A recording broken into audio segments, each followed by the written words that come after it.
I'm Julie Zenner along with Dennis Anderson, and here's what's coming up on Almanac North. Well, there will be a new state senator from Minnesota's 7th District here in Duluth. The candidates are in our studio tonight for a live debate. A new statewide initiative to get families talking about end-of-life decisions has an inaugural event in Ely next week. We'll tell you more about the Convenings. And this week in our Newsfile story, we will flash back to an event many of us still vividly remember 25 years later. All this and more coming up on Almanac North.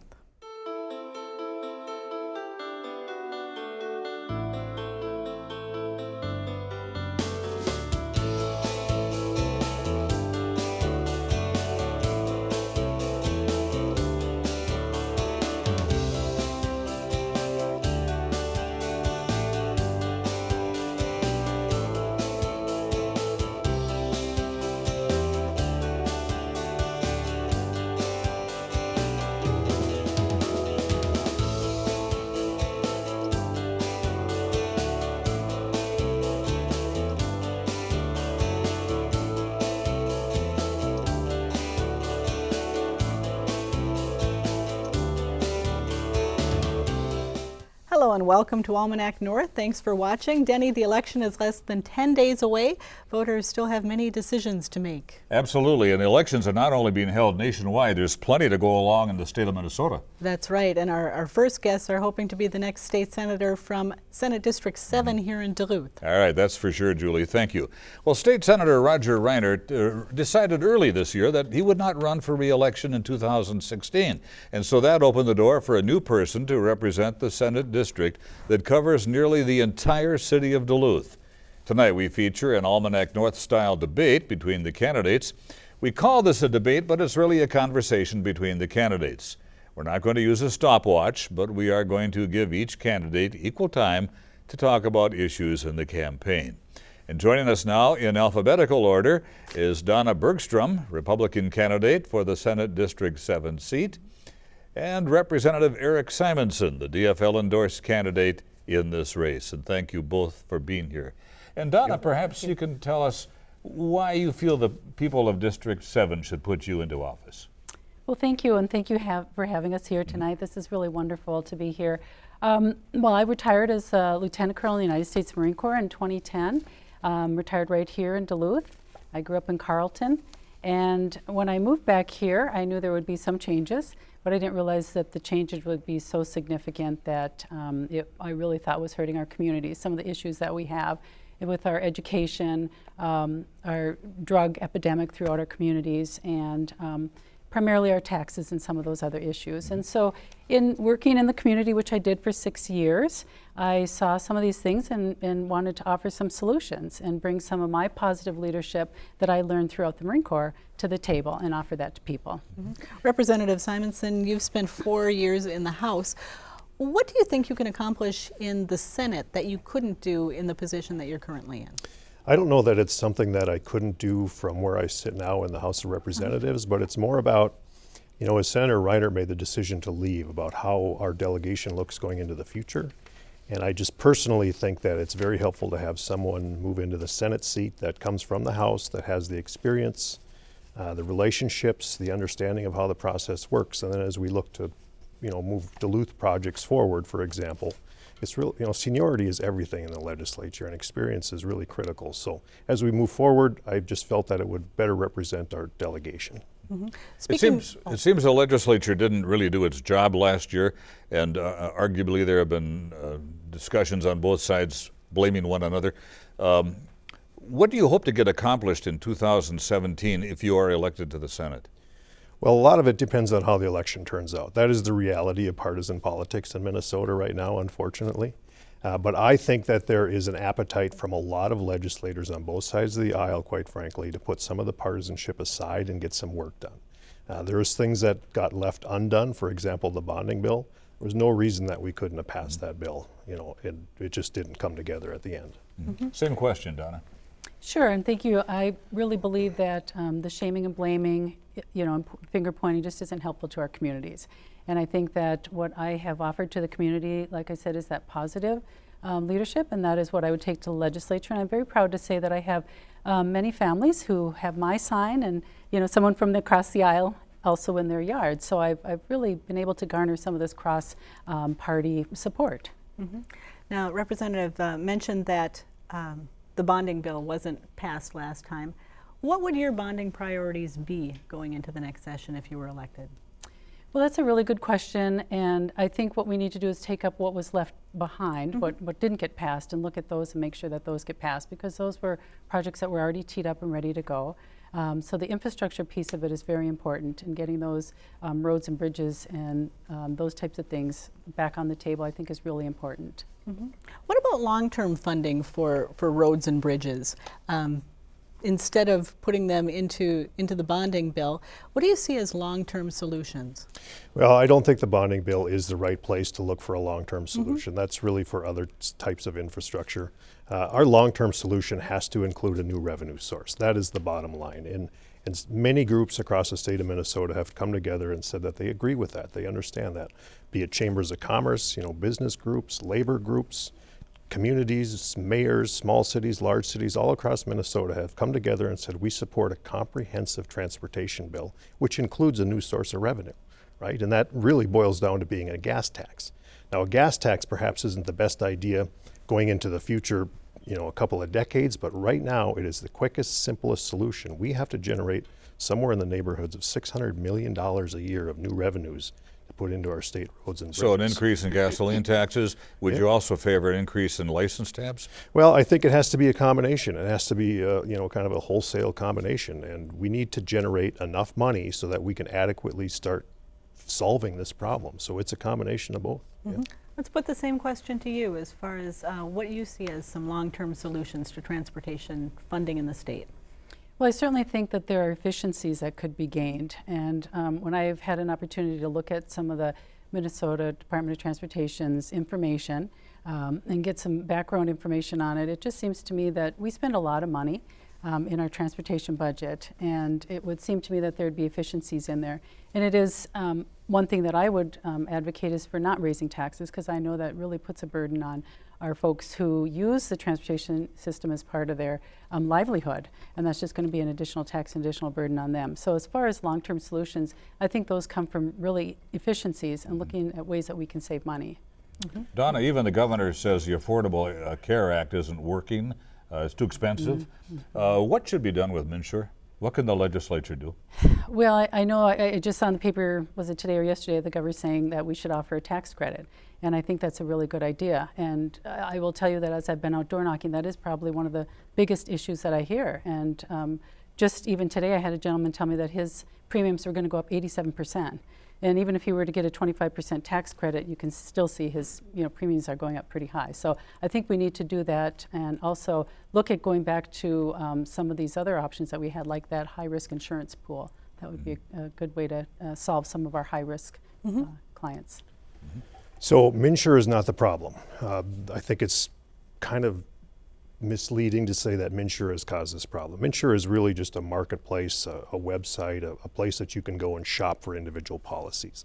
What the real problem is here is the skyrocketing premiums of the, set by the insurance companies. But I think the governor has laid out an acceptable alternative, the 25%. That goes a long ways, in terms of a tax credit. But most of the people that buy insurance on the MNsure exchange are also eligible for federal tax credits and will offset much of their increase by these increases in federal credits.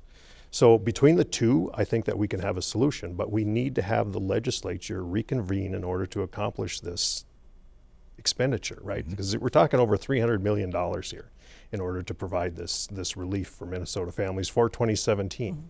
And the governor has said that he'll call a special session, but the Republican speaker now just refuses to respond. So again, we play these partisan games, but in the meantime, we're getting closer and closer to open enrollment. And the governor has talked about tapping into the budget surplus to pay for those rebates. Is that an appropriate use of the budget surplus, or what do you think should be done with those extra dollars? I think it is, because if you look at the amount, which is just over $300 million, and that's the amount that he's targeting, that is the amount that would be taken from the surplus and put into our reserves. So essentially what we're saying is that this is our reserve account, a portion of it, and this is a true emergency in the case of many Minnesotans, so I think it's an appropriate use. Donna, what would you like to see done with the state surplus? Well, first off, when we have a surplus, that means that we, overtaxed. So what people tell me when I ask them that question is that they'd like to have their money back because that was their money. And instead of looking for ways to spend the money, they want the tax sent back to them. So I certainly would think that would be something that could be looked at, whether it's half of it or all of it. But in this case, like we're talking about the health insurance and how that really failed so many people, it might be appropriate to look at using that money for that purpose. Mm-hmm. How would you characterize the business climate in Minnesota, and what, if anything, do you think the state legislature should do to really try to get business going in the state? Right, and I've door knocked on businesses as well. I haven't just done the residences, and what people have told me is that they feel like their taxes are too high, that they get taxed at many different levels, and that it's not really a friendly environment to conduct business here, and as a result, a lot of businesses don't come here. So I think it would be essential if we could ease some of our tax burdens on particularly our small businesses and what I call our micropreneurs, those mom and pop shops that really want to start up but don't really have the means to do it. How can we make a friendly environment for them? So, Erik, should corporate taxes be reduced? No, I don't think corporate income taxes should be reduced at all. I do think that there's other forms of tax relief that we've explored. In fact, there was some things in the tax bill that didn't pass last year that would have impacted small business positively. We passed a reduction in the commercial industrial statewide property tax, for example. These are the types of things that we can do, but I don't think that our corporate tax structure should change. We do have a surplus right now, but as we all know, that is cyclical and that goes up and down with the economy. So I don't think that and not to mention the fact that we have other investments that the public is asking us to make. As long as we're in a business mode here, what about mining expansion in northeastern Minnesota? Polymet, for example. Where's your stand here? Well, let's keep in mind the legislature will never weigh in on this, right? The legislature has no authority to issue or deny the permit. That is in the hands of the executive branch of the government. What I've said with Polymet all along is let's follow the science, let's follow the process, and let the process play itself out, which may or may not conflict with my personal views, but from a legislative perspective, I think that's far enough down the pipeline where let's let the process play out. But to be fair, the legislature will not vote on that issue. What do you think about it, Donna?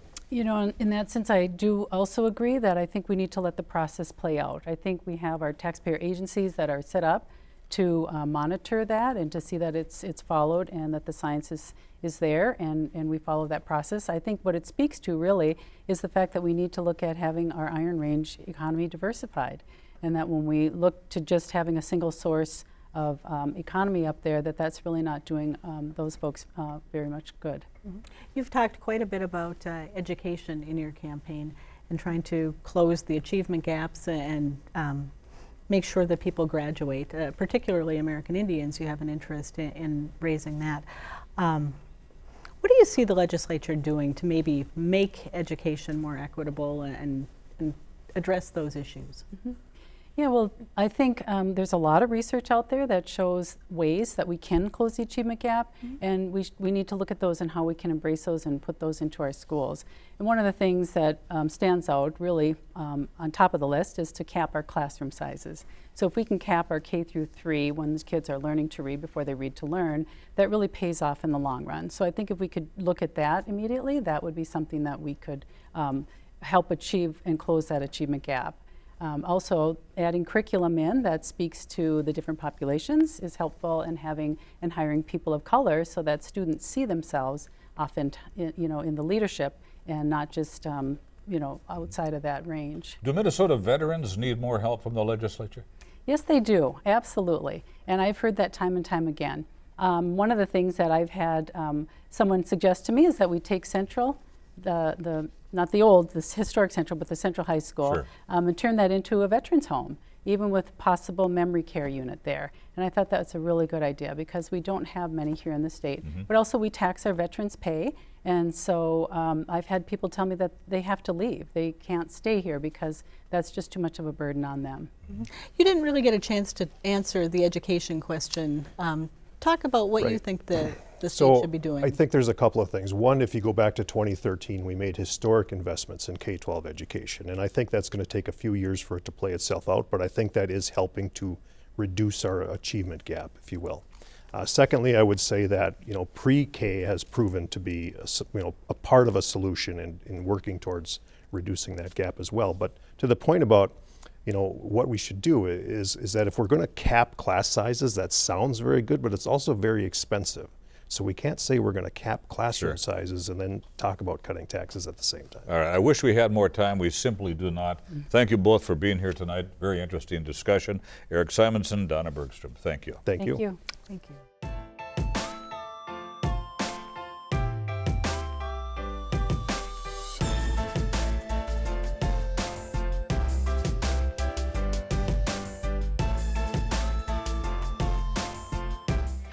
Now, let's dig into our news file archive for a look at what was making news 25 years ago this week. All We Can Be Infant Toddler Center has been closed. The Unitarian Church is canceled. Winter storm warning continues. We will have very windy conditions. A total of 10 to 16 inches. Low temperatures in the teens. Challenge Center and all its programs canceled. Boy, we could go on and on. How's it been getting around today? Looks a little easier than driving. A little more dependable. Wind kind of take you? Yeah, I'll probably go about 30 miles an hour down here, I bet.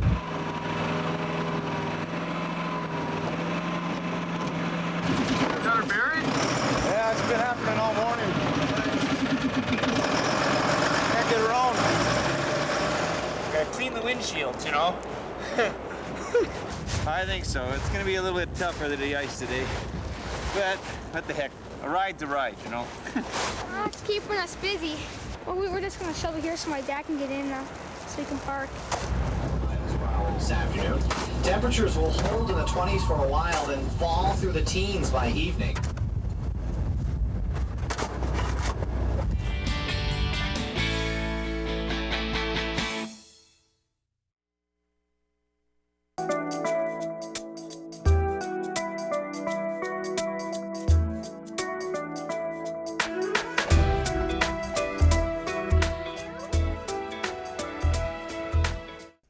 Many of us have made a plan for our final days of life.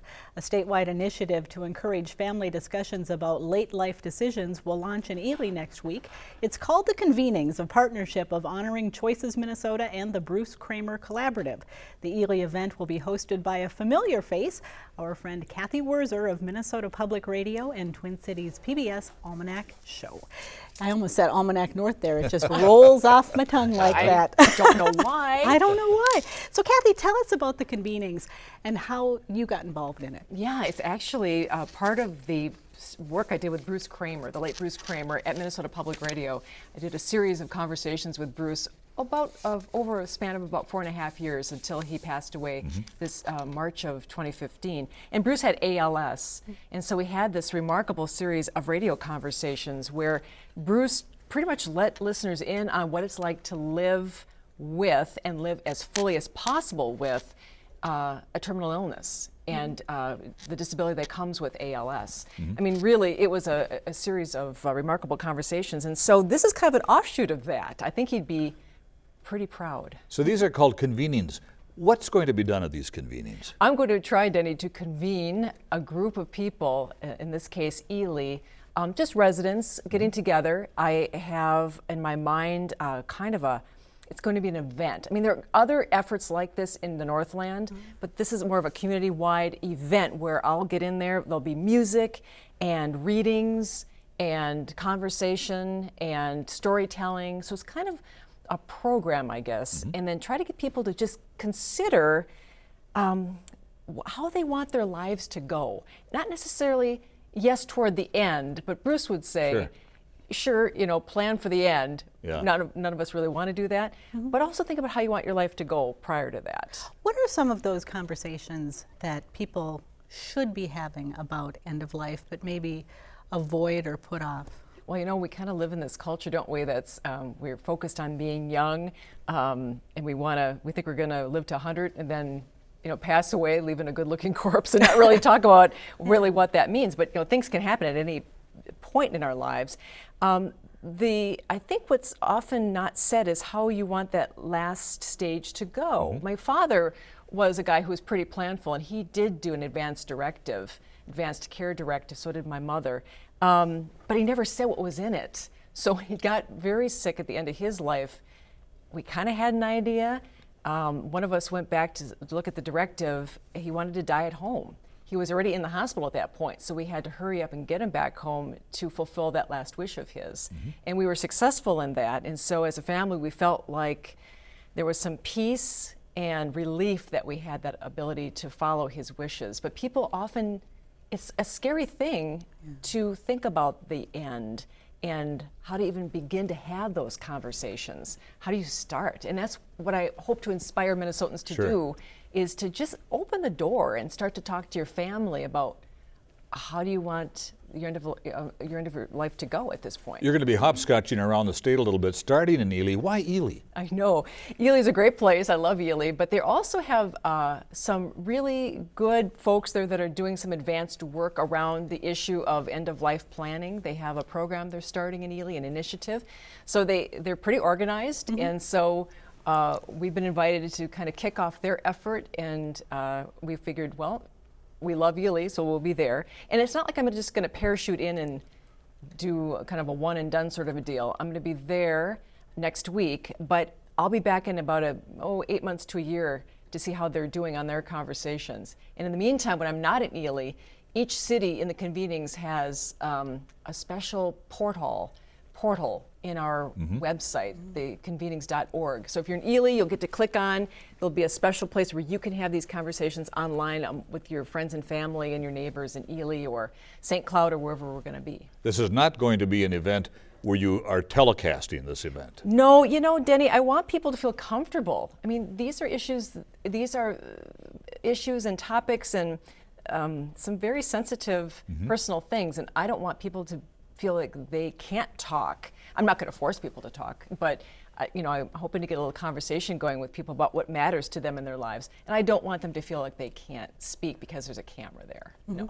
People who are diagnosed with a terminal illness or who are facing the end of life, I imagine feel very powerless or can feel very powerless. What are some ways to overcome that and take control of your life again? Maybe things that you learned from Bruce. Bruce, certainly with ALS, all control is lost. He used to say, of course, that control is an illusion anyway. We really don't have control as human beings. We like to think we do. But an advanced care directive allowed Bruce to have that little bit of control, to actually say, this is what I want to have happen in the latter stages of my life.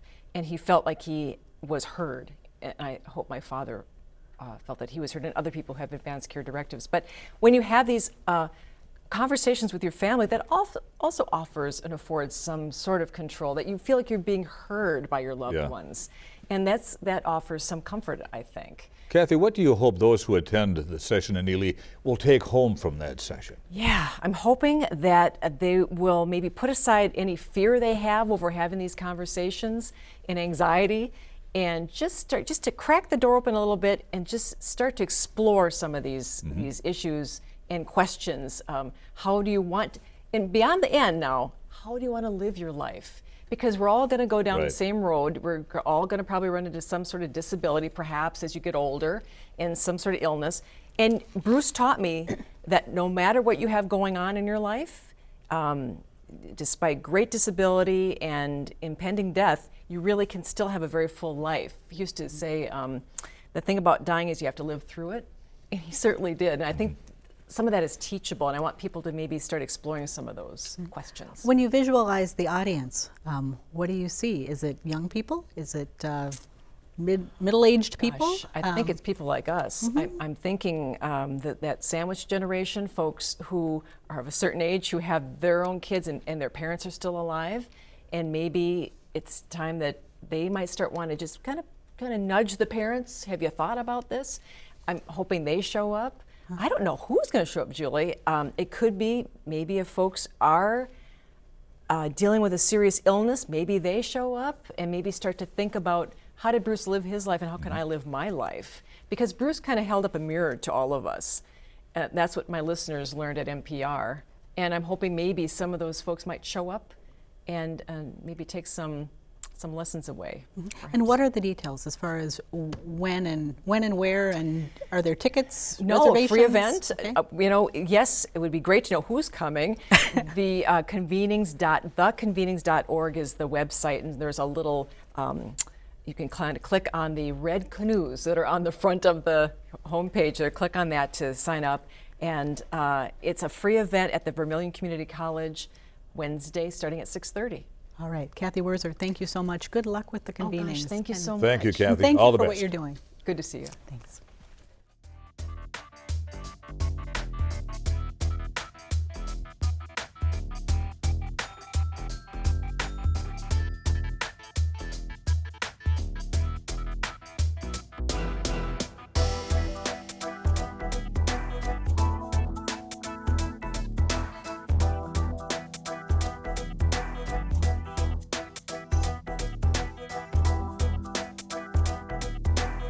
It's time now for the business headlines from our friends at Business North.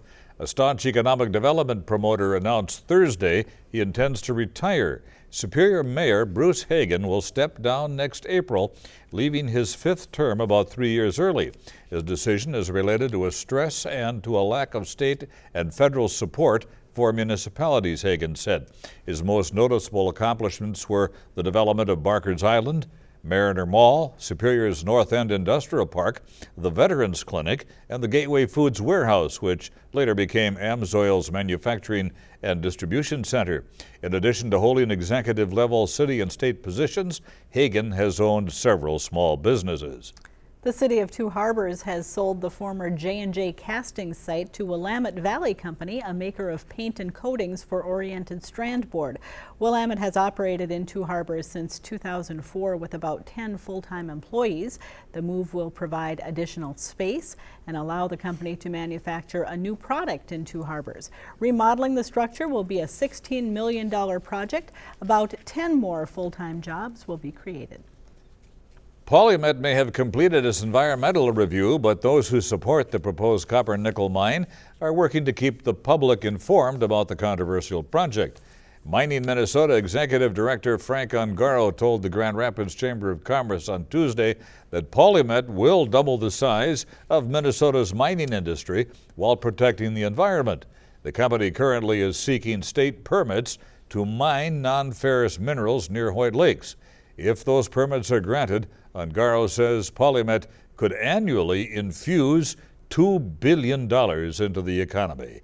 For more regional economic news, visit businessnorth.com. If you have a comment on our show, pick up your telephone, dial 218-788-2849 to leave a message, or send an email to almanacnorth@wdse.org. And don't forget to visit the WDSE website for program listings, updates on your favorite shows, and news about upcoming station events. So, Denny, do you have some sort of a lavish Halloween costume picked out yet? Oh boy, I've been looking for a Julie Zenner mask. I can't find one. Here you go. I was going to give it to you to wear. Here. Thank you. I want your mustache. For Denny and the crew here at Almanac North, I'm Julie Zenner. Have a great weekend, everybody. See you next week.